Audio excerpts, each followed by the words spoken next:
wabarakatuh. Bismillah, alhamdulillah, wassalatu wassalamu ala rasulillah wa ala alihi wa ashabihi wa mawalah. La hawla wa la quwwata illa billah. Anak-anak kelas 10 yang saya banggakan, mari kita melanjutkan pelajaran kita Mustalah Hadis di pertemuan yang ke-8 ini dengan melanjutkan hadis, pembagian hadis secara umum. Jadi diterangkan ada 3, yaitu hadis sahih, hasan, dan dhaif. Sebelum kita lanjutkan, mari kita baca surah Al-Fatihah. Semoga kita mendapat ilmu bermanfaat. Al-Fatihah. Bismillahirrahmanirrahim. Ar-Rahmanir-Rahim. Maliki yaumiddin. Iyyaka na'budu wa iyyaka nasta'in. Ihdinas siratal mustaqim. Shiratal ladzina an'amta 'alaihim. Bismillahirrahmanirrahim. Qala al-mu'allif rahimahullah wa nafa'ana bihi wa bi ulumihi wa bikum fid dharain. As-sahihu lidzati. Qala al-mu'allif as-sahihu lidzati. Huwa mattasala isnaduhu binaqlil adli abdobiti dokton ta'amman anislihi ila sanati min ghairi syudzin wala illatin qadihatin. Pengertian sahih lidzati yaitu hadis yang sanadnya bersambung mulai awal hingga akhir, diriwayatkan oleh perawi yang adil, diriwayat dan dobitnya sempurna dan tidak terdapat syadz dan juga tidak terdapat illat qadhihah. Dari pengertian sahih lidzati ini akan dijelaskan satu persatu, apa itu sanad yang muttasil, apa itu adil, dan selanjutnya dimulai dengan sanad yang muttasil. Wama utawi sanad utawi hadis ittasola kang muttasil kang nyambung apa isnaduhu sanadin ma huwa yawma ma yaiku hadis atau riwayat salima kang selamat isnaduhu apa sanadin ma min suquti rawin saking gugure perawi fi asnaihi ing dalem tengah-tengahe isnad tengah ma bihaitsu yakunu kelawan sekirane ono sapa kullun saben-saben siji min rijalihi saking pira-pira perawi ma sami'a iku krungu sapa kullun hu ing ma min syaikhihi saking gurune kulun fa kharaja monggo kejaba al hadisul mu'allaq apa hadis mu'allaq wal mu'addal lan hadis mu'addal wal mursal lan hadis mursal wal munqati lan hadis munqati it latisala krana ora ana muttasil iku wujud fiha ing dalem mu'allaq mu'addal, mursal, lan munqati. Jadi artinya yang dinamakan sanad muttasil yaitu jika pada suatu hadis itu tidak terdapat perawi yang gugur. Gugur itu maksudnya bukan meninggal, tapi tidak terdapat perawi yang tidak disebutkan namanya dalam sanad tersebut. Jadi yang dinamakan sanad muttasil itu mulai awal hingga akhir sanad itu semua perawinya disebutkan namanya. Kalau ada perawi yang tidak disebutkan namanya, maka hadis tersebut tidak bisa dinamakan sanadnya, tidak bisa muttasil. Harus mulai awal hingga akhir, mulai sekarang siapa perawinya hingga Kanjeng Nabi Muhammad SAW semuanya disebutkan perawinya. Misalnya ada si A, si Ahmad misalnya meriwayatkan hadis sekarang, dia bisa menyebutkan semua gurunya hingga Kanjeng Nabi, si Ahmad dari si siapa, dari Muhammad dari siapa sampai Kanjeng Nabi. Kalau ada nama yang hilang, maka sanadnya tidak bisa disebut sanad yang mutasyir. Ini persyaratan hadis sahih yang pertama. Sanadnya harus mutasyir. Gambarannya sanad mutasyir tadi disebutkan bihaitsu yakunu kullun min rijali sami'ahu min syaihi. Jadi setiap perawi yang meriwayatkan itu mendengar hadis itu dari gurunya. Si Ahmad mendengar dari gurunya yang namanya si A mendengar hadis tersebut dari gurunya si B dan seterusnya sampai kanjeng Nabi. Itu namanya sanad mutasyir. Kalau ada nama perawi yang hilang walaupun hanya satu, maka sanadnya tidak bisa disebut sanad yang mutasyir. Fa kharajal hadisul mu'allaq wal mu'addalu wal mursal wal munqati itlaqi sholati. Setelah diketahui sanad yang mutasyir adalah sanad yang bersambung tanpa terputus dari awal hingga akhir, semua nama perawi disebutkan mulai awal hingga akhir, maka sanad yang mutasyir ini mengecualikan beberapa hadis. Nanti dalam pembagian hadis secara khusus dimulai dari hadis mutawatir, ada beberapa hadis yang namanya hadis mu'allaq, mu'addal, mursal dan munqati'. Keempat hadis ini yaitu apa tadi? Mu'allaq, mu'addal, mursal dan munqati'. Hadis ini sanadnya tidak mutasyir karena nanti di dalamnya, dalam keterangan hadis-hadis itu nanti di dalamnya terdapat perawi yang hilang namanya atau tidak disebutkan namanya. Bisa saja di tingkat sahabat atau tabi'in atau mungkin ke bawah lagi.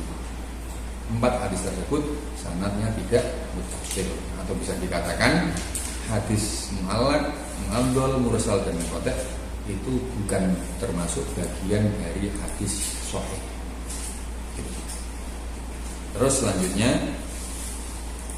persyaratan yang kedua, hadis bisa dikatakan sahih kalau diriwayatkan oleh perawi yang adil. Nah, adil itu bagaimana?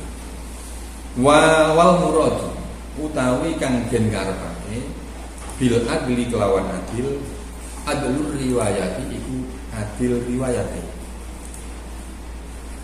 Wa huwa utawi adil al muslimu iku wong Islam, al balighu kang wis balik, al aqilu kang duweni akal, as-salimu kang selamat, minirtika bikabiratin saking nglakoni dosa gedhe, au israrin utawa nglanggengake biasake ala shawiratin ing atase dosa-dosa cilik. Wa mimma lan saking perkara yukhillu kang bisa ngrusak apa mah bil muruati kelawan sifat keprawiran, sifat kehormatan. Contohnya mayukhillu bil muruah kal akli, contohnya kaya mangan fisuki ing dalem pasar.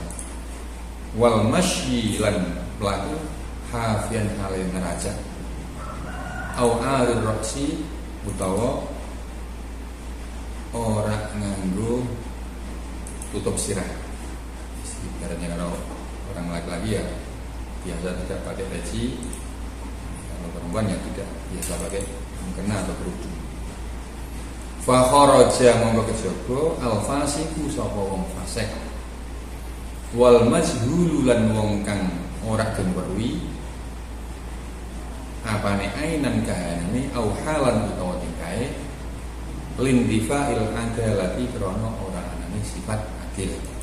Jadi artinya yang dinamakan adil itu adlur riwayah. Menurut riwayat orang lain, menurut keterangan orang lain, orang tersebut itu adil, maka bisa dikatakan itu adil. Kalau dalam hukum syariat sebenarnya adil itu banyak sekali persyaratannya. Tapi di sini dilonggarkan menurut beliau Hafidz Hasan Masudi, ini al-adlu wal muradu bil adli adlu riwayah. menurut orang lain. Misalnya kita bertanya pada orang di sekitarnya, kita mau menilai seseorang itu adil atau tidak, bisa kita tanyakan pada orang-orang di sekitarnya, pada saudaranya, temannya, sahabatnya atau keluarganya. Kalau semua orang itu menilai orang itu baik, adil, maka kita bisa menilai orang itu adil. Nah, itu maksudnya adil riwayat seperti itu. Nah, persyaratan adil ini ada beberapa syarat. Yang pertama, wahwa al-muslimin. Orang itu harus Islam.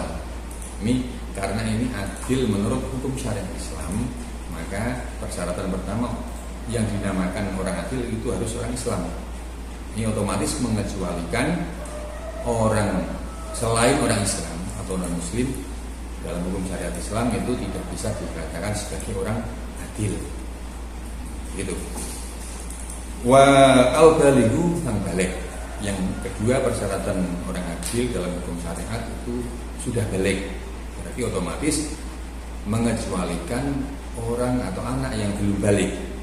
Anak yang belum balik belum bisa dikatakan sebagai orang adil. Terus selanjutnya al-aqilu yang berakal sehat. Persyaratan adil selanjutnya yang ketiga itu harus berakal sehat. Otomatis mengecualikan orang gila. Jadi orang yang tidak berakal sehat, orang gila, majnun, mughman alaih itu tidak bisa dikatakan sebagai orang adil. Selanjutnya persyaratan adil yang keempat itu asalimu minirtika bikabirotin, tidak pernah melakukan dosa besar. Dosa besar ini apa? Menurut ulama ada dua pendapat. Ini sebagai tambahan wawasan. Ada yang mengatakan dosa atau maksiat kabeh itu gede, semua dosa itu besar. Tapi ada ulama seperti Imam Syafi'i itu mentafsir dosa itu ada dua macam, ada yang namanya dosa kecil, ada yang namanya dosa besar. Berdasar satu hadis yaitu istanibu as-sabi'ah al-mulikah, syirku billah sampai yang ke-7, wal qadha fi yaumah, artinya itu saya lupa matan hadisnya, tapi yang ke-7 itu lari dari peperangan. Kayak syirik billah, musyrik, wal amru lil walidin, berani orang tua, wazina, wal qatl dan sebagainya, membunuh, berzina, berani orang kepada orang tua, syirik, itu termasuk 7 dosa besar. Selain 7 dalam hadis tersebut, mungkin nanti di lain waktu saya sebutkan hadis asatiat dosa besar tadi. Tapi sekarang belum saya cari tadi dan saya lupa lengkapnya matan hadis tersebut. Itu kayak saya nanti. Nah, terus selanjutnya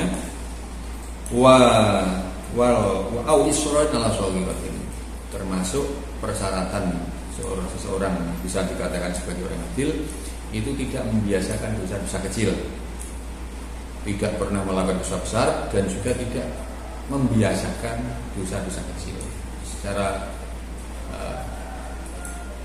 baik kita sadar atau tidak, setiap hari seperti contohnya kita sendiri sering melakukan dosa kecil. Itu jangan kita sengaja. Kalau kita menyengaja melakukan dosa-dosa kecil, itu nanti sifat adil kita bisa hilang.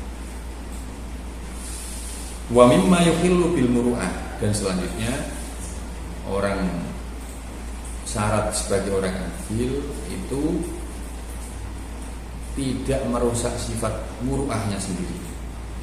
Sifat kehormatan sendiri tidak dirusak. Karena baik disadari atau tidak, ada orang yang merusak sifat kehormatannya sendiri. Contohnya ada di sini disebutkan beberapa contoh, termasuk beberapa perkara yang bisa merusak sifat muru'ah atau sifat kehormatannya sendiri. Itu yang pertama, kal akli fisuk, makan di pasar.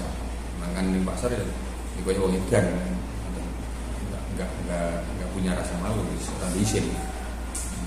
Kalau orang gak ono kaitan, nggak ada kaitannya dengan pasar, bukan pedagang, bukan pembeli atau apa di situ, tapi dia sengaja ke pasar untuk makan, ya kan, mengkocolok, bukan adil kalau seperti itu. Beda kalau dia punya kebutuhan di pasar, misalnya saya contohkan pedagang mulai habis subuh pagi sekali belum sarapan di rumah dia sudah punya kebutuhan di pasar, maka dia makan di pasar ya apa-apa, itu yang tidak bisa dimaksudkan di sini. Kalau yang dimaksud di sini, kalau ahli fisuk, orang yang tidak punya kebutuhan dengan pasar, tidak ada kaitannya, tapi dia sengaja ke pasar untuk makan, nah itu bisa merusak sifat hormat. Terus yang selanjutnya wal masyi hafiyan, yang termasuk bisa merusak muru'ah atau sifat kehormatan itu membiasakan berjalan tidak pakai alas kaki. Pokoknya gue tinggi wae gak tahu sendal, gak tahu sepatu. Nah, itu orang seperti itu lama-lama kalau dia membiasakan itu ya sifat muru'ahnya hilang. Tapi ya harus dipilah. Kalau ada orang yang punya hajat tidak memakai kaos kaki, ya itu bukan termasuk di sini. Saya contohkan kayak orang yang sawah misalnya. Orang yang sawah masuk awal sepatunan kan lucu. Itu tidak dimasukkan di sini. Orang mau ke tempat ibadah, ada di masjid, di musola, ya kudune di sandalnya dilepas. Nek tinggu ning munggah ya malah kurang ajar. Itu harus dilepas. Yang dimaksud di sini, terus pokoknya yang tinggon gak ngerti wayah, orang itu tidak memakai alas kaki, membiasakan tidak memakai alas kaki. Nah itu lama-lama sifat muru'ahnya bisa hilang. Lama-lama membiasakan seperti itu, sifat muru'ahnya hilang, akhirnya tidak bisa dikatakan sebagai orang yang adil. Urutannya seperti itu. Kalau orangnya tidak bisa dikatakan adil, meriwayatkan suatu hadis, ya hadisnya orang bisa jadi hadis yang sahih. Terus satu lagi dicontohkan di sini, awari roksi, orang yang bisa merusak sifat muru'ahnya, sifat hormat sendiri itu tidak membiasakan memakai tutup kepala. Nah, ini juga lama-lama bisa merusak sifat muru'ahnya. Mengenang kulino rakadunan, misalnya, pokoknya kulino yang gue sampai artinya dewi, kulino, wedok kulino bunga bulan dan hubungan itu lama-lama bisa merusak sifat muru'ah. Ini aku rangkai gawe ini.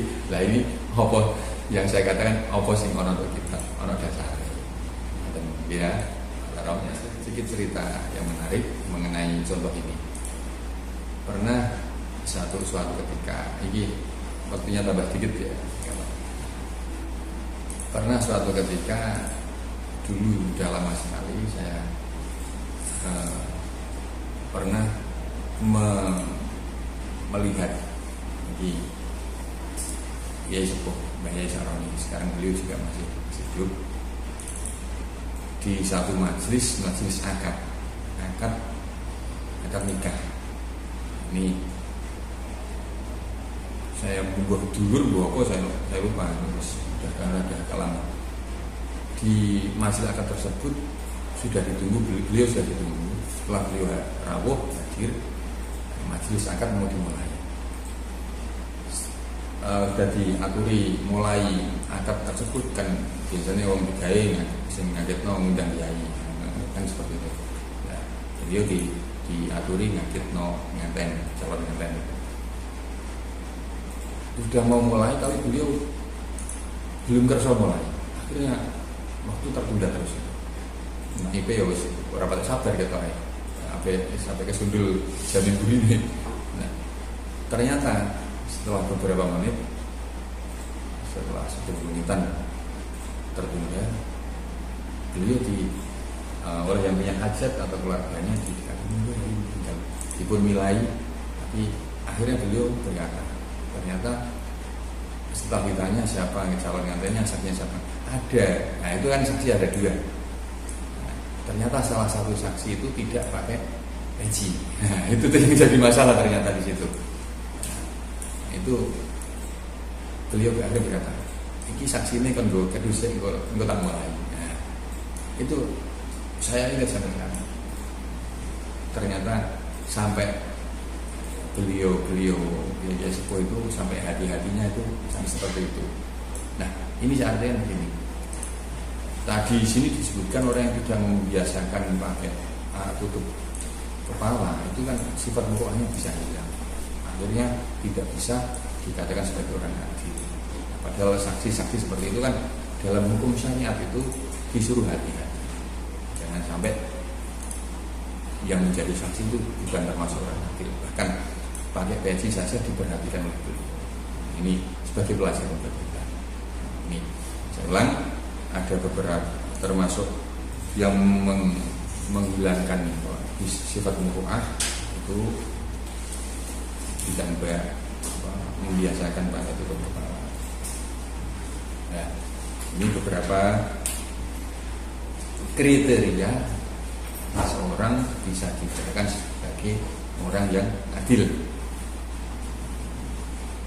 Ini karena waktunya sudah habis, saya sebutkan sekian. Oh, ada masih sedikit. Fakhrajal fasiq wal majhul ainan aw halan li failati. Sifat adil ini mengecualikan dua macam orang. Yang pertama orang fasik. Orang fasik itu wong sing nglakoni membiasakan dosa kecil sudah tidak punya rasa malu. Dosa cilik wis dilakoni biasa misalnya. Nah, itu orang fasik. Yang kedua, wal majhul ainan aw halan, orang yang tidak diketahui keberadaannya. Wis muni ndi wonge gak ngerti. Saya contohkan misalnya ada orang yang merantau sudah puluhan tahun, bahkan keluarganya sendiri tidak tahu di mana dia berada. Wis isih urip wis mati wis ora ngerti keluarga. Nah, orang seperti itu wal majhul ainan aw halan itu tidak bisa dikatakan sebagai orang yang adil. Wong ini dia gak ngerti, kecuali kalau sudah diketahui keberadaannya. Nah, ini dua orang yang dikecualikan dalam adil. Yang pertama, tadi orang fasik. Yang kedua, orang yang tidak diketahui rimbanya, orang yang tidak diketahui keberadaannya. Ini bukan termasuk orang adil. Sekian pertemuan kali ini saya sebutkan sekian. Mohon maaf kalau ada kesalahan atau kekurangan. Wallahu muwaffiq ila aqwamit thoriq. Wassalamualaikum warahmatullahi wabarakatuh.